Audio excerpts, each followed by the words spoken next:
एक बार फिर पुनः मैं आपके सामने उपस्थित हुआ हूँ। गैने के सिद्धांत को, सीखने के सिद्धांत को कैसे लागू किया है, तो आज हम जानेंगे गैने के सिद्धांत की थ्योरी की गैने ने कैसे सीखने के 8 प्रकार को बताया है। ठीक है, तो गैने ने अपनी पुस्तक में 1965 में 1965 में अपनी पुस्तक द कंडीशंस ऑफ लर्निंग में इन्होंने रिसर्च किया और इन्होंने रिसर्च करने के बाद जो निष्कर्ष निकाला इन्होंने, वह निष्कर्ष आपके सामने है। ये जो पिरामिड आकार का है, इस पिरामिड में इन्होंने क्रम से 8 प्रकार को बताया। सबसे नीचे सांकेतिक सीखना है, सबसे ऊपर समस्या समाधान को सीखना। इन्होंने अपने रिसर्च में बताया कि किस प्रकार से हम बालकों को सिखा सकते हैं। तो इन्होंने पहले सांकेतिक सीखना, यानी बालक क्या करता है, पहले संकेतों के माध्यम से सीखता है।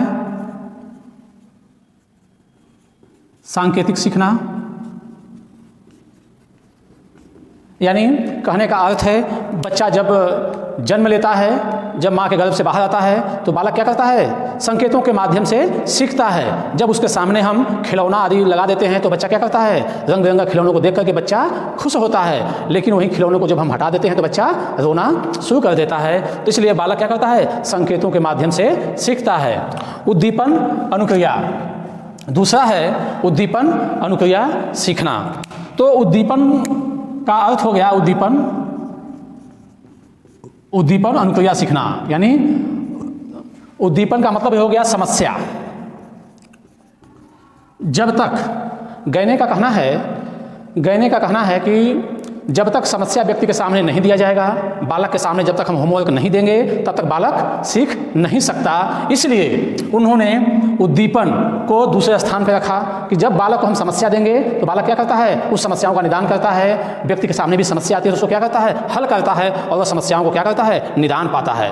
तो कहने का तात्पर्य है कि वह समस्या वह उस दिन की थी, लेकिन जैसे ही हम समस्या को समाधान करते हैं फिर दूसरी समस्या उत्पन्न हो जाती है। यह जीवन पर्यंत मानव इतिहास में चलता रहता है। तो कहने का अर्थ है कि जब बालक को एक अध्यापक जब होमवर्क देता है, वो तो उसके सामने समस्या हो जाती है कि हमको कई होमवर्क करना होगा। तो समस्याएं क्या होती हैं, व्यक्ति को सिखाती हैं, बालक को सीखने के लिए क्या करता है, प्रेरित करता है, मोटिवेट करता है, और बालक सीखता है, वहीं चल करके आगे क्या करता है, विकास करता है। तीसरा हो गया आपका सरल श्रृंखला सीखना। एक बात, जैसे बहुत सी पुस्तकों में गैने है, गैगनी है, कहीं कहीं गैने आता है, गैने। जब आप नेट के एग्जाम में बैठेंगे तो उसमें आता है, गैने के सिद्धांत को पूछता है कि प्रथम कौन है, या क्रम से सजाने के लिए दे देता है। उसके बाद संप्रत्यय छठवां कौन है, सातवां क्या है, या कोई भी क्रम दे देगा आपको। सी टेट में भी पूछता है, राज्य के जो टेट होते हैं उसमें भी पूछता है। तो आप इसको याद कर लीजिए। और सरल श्रृंखला सीखना, तो सरल श्रृंखला कैसे सीखा जा सकता है, जैसे हम कह सकते हैं कि सरल श्रृंखला, जैसे बालक क्या करता है, ये बालक को हम क्या करते हैं, 1 2 3 4 5 6 इस तरह से क्रम से हम क्या करते हैं, हम सिखाते हैं। वही अंक क्या होते हैं, वही अंक जो है जीवन पर्यंत चलते रहते हैं। तो कहने का मतलब एग्जाम्पल हम और भी दे सकते हैं, जैसे कार चलाना, दरवाज़ा खोलना, ये क्या है, सरल श्रृंखला के उदाहरण हैं, गैने कहते हैं। आगे है आपका शाब्दिक साहचर्य सीखना। शाब्दिक साहचर्य सीखना, शाब्दिक साहचर्य सीखना, इसका अर्थ हो गया शब्दों को क्या करना है। जैसे हमने कहा बच्चे से क लिखो, म लिखो, फिर ल लिखो, ठीक है, तो क्या हो गया, शब्द कमल हो गया। तो शब्दों को एसोसिएशन मतलब संगठन, इसको हम जोड़ कर क्या कर लिए, कमल।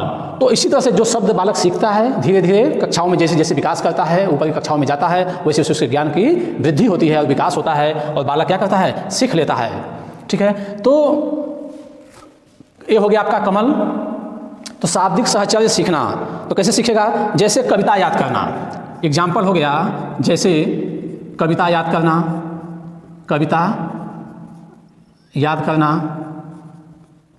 ठीक है। शाब्दिक सहचर्य का मतलब हो गया। अब इसमें हम शब्दों को तो हम बता ही आपको, अब इसमें हम क्या कर सकते हैं, कविता को भी याद करना कर सकते हैं। कविता को क्या है, जैसे हम लोग तमाम कविताएं पोयम को जो है कहते हुए आए हैं सीखते, तो उन कविताओं को याद कैसे करते हैं, सहचर्य के शब्दों को जोड़ करके, यानी शाब्दिक सहचर्य के माध्यम से। तो ये आपको समझ में आ गया होगा। अब हम चलते हैं आगे। अब इसमें हम कहानी याद करना भी सीख सकते हैं। जैसे कहानी याद करना, बहुत से एग्जाम्पल हैं, लेकिन हम बहुत आसानी से इसमें लिख सकते हैं।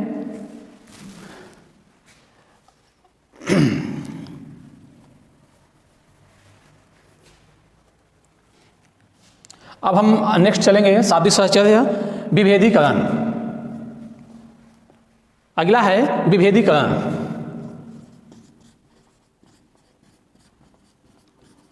यानी शब्दों को विभेद करना। विभेदीकरण का मतलब हो गया कि कौन ताऊ है, कौन मम्मी है, पापा कौन है, ये सब बच्चा क्या करता है, विभेद करना भी सीख जाता है। उम्र के अनुसार वह सही ढंग से पहचान करने के लिए भी सीख जाता है। ठीक है। अब विभेदीकरण में आता है और भी बहुत से हैं, जैसे बालकों द्वारा त्रिभुज चतुर्भुज भी सिखाना हो गया। त्रिभुज चतुर्भुज, त्रिभुज चतुर्भुज चतुर्भुज, यानी त्रिभुज और चतुर्भुज बनाना हम बच्चे क्या करते हैं, विभेदीकरण सीख लेते हैं कि त्रिभुज कौन है और चतुर्भुज कौन है। ठीक है, इसको भी सीख लेता है और इसको भी जान लेता है। कैसे, प्रयास करने से, बार बार प्रयास करने से बालक क्या करता है, सीख जाता है, विभेदीकरण करना भी सीख जाता है। हम नेक्स्ट चलते हैं संप्रत्यय सीखना। संप्रत्यय सीखना, कंसेप्ट। कंसेप्ट का मतलब क्या हो गया, जैसे भालू, बाघ, हाथी। अब हाथी की जब बात आई तो हम एग्जाम्पल आपको समझाते हैं। बहुत अच्छा एग्जाम्पल है हाथी का। ये आपको रिसर्च में मिलेगा, रिसर्च मेथडोलॉजी में, कि शब्द विभेदीकरण, शब्द विभेदीकरण ये होता क्या है, इसका अर्थ क्या होता है, हम इसके विषय में जानेंगे। जब हाथी की बात आई तो कहने का मतलब है बालक घर पे ही रहता है, जैसे जो जंगल में नहीं है उनके लिए बात कर रहे हैं। बच्चे को घर पे क्या है, उसकी मम्मी ने भैंस रखा है और उसकी सेवा करती है। वह रात दिन क्या करता है, भैंस को ही देखता है।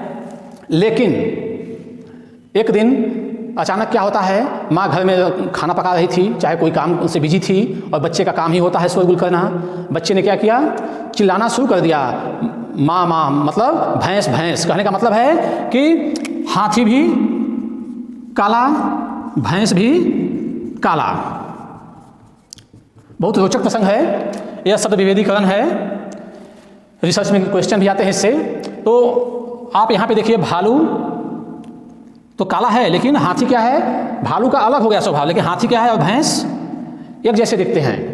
मतलब कहने का मतलब जैसे मतलब कि हाथी हाथी है और भैंस भैंस है। तो बालक कहने का तात्पर्य है कि भैंस जो है, यह भैंस सब लोग गांव में देखते हैं, और बच्चे ने कभी हाथी देखा नहीं था। और एक दिन बच्चा घर के बाहर खेल रहा था और उधर से हाथी गुजर रही थी, तो बच्चे ने क्या किया, शोरगुल करना स्टार्ट कर दिया, माँ माँ भैंस भैंस। मतलब माँ ने सोचा कि बच्चा भैंस कुछ हो गया होगा, यानी भैंस कुछ ऐसा हुआ, भैंस अपना जो है उछल कूद रही होगी, फिर ठीक हो जाएगी, वो तो प्रक्रिया है उनका।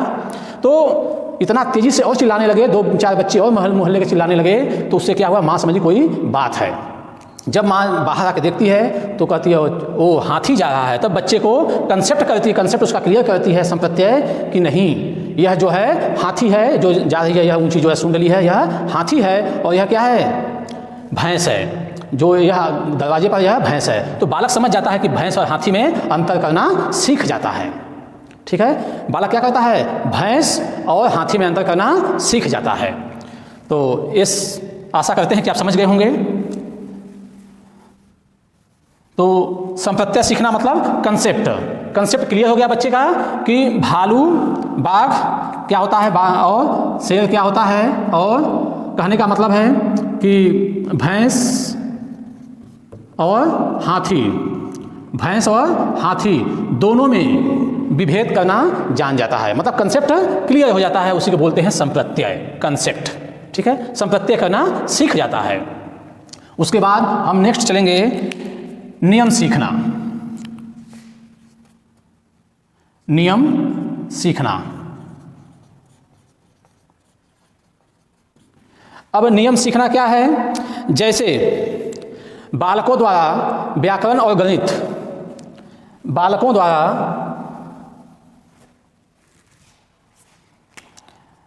क्या है?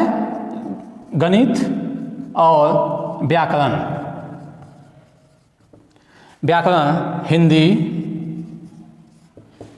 ETC। ठीक है, वो क्या करते हैं?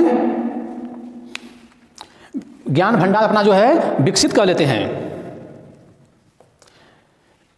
जैसे कहने का मतलब है कि बालक जो है गणित और व्याकरण, गणित के नियमों को लगाना सीख लेते हैं, त्रिभुज चतुर्भुज को करना भी वह जान जाते हैं। और व्याकरण, सही लिखना। व्याकरण क्या है? व्याकरण वह विद्या है, ग्रामर वह विद्या है जिससे किसी भाषा का शुद्ध लिखना, शुद्ध बोलना, समझना आ जाए, उसे क्या कहते हैं? व्याकरण कहते हैं। ठीक, तो ये इन सब चीज़ों को बालक क्या करता है? सही ढंग से लिखना जान जाता है, नियम को जान लेता है कि कहाँ नियम, कौन सा नियम कहाँ पे प्रयोग होता है। ठीक है, तो जहाँ से व्यक्ति प्रथम कक्षाओं से लेकर के प्रथम, द्वितीय, तृतीय, चतुर्थ, इन कक्षाओं से होकर गुजरता है, जैसे जैसे बच्चे का विकास होता है वैसे वैसे बच्चा सीखता है, वैसे वैसे ज्ञान में वृद्धि होती है, ज्ञान का अपमार्जन करता है और बच्चे का विकास होता है। और उसके बाद लास्ट बचता है आपका समस्या समाधान।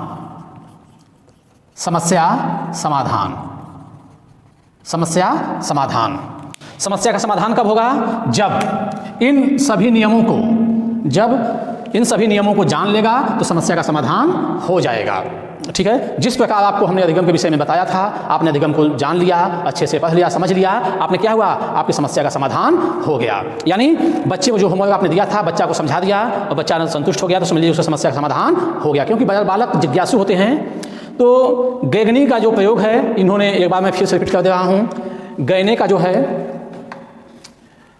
ये गैने हैं, गैगनी, इनको हम गैगनी के भी नाम से भी जानते हैं, लेकिन मीनिंग जो है इनका एक ही होता है। गैने 1965 में अपनी पुस्तक द कंडीशंस ऑफ लर्निंग में सीखने के 8 प्रकार का वर्णन किया है। बहुत इंपॉर्टेंट है, कई बार नेट की परीक्षाओं में, सीटेट की परीक्षाओं में ये सब आते रहते हैं कि इन्होंने कहाँ पे, मतलब कहने का मतलब है कि सबसे अंत वाली समस्या, अंत वाला क्या है उनका सबसे ऊपर, यानी गैने का सबसे ऊपर का सिद्धांत क्या है? तो सबसे ऊपर समस्या समाधान है और सबसे नीचे सांकेतिक सीखना।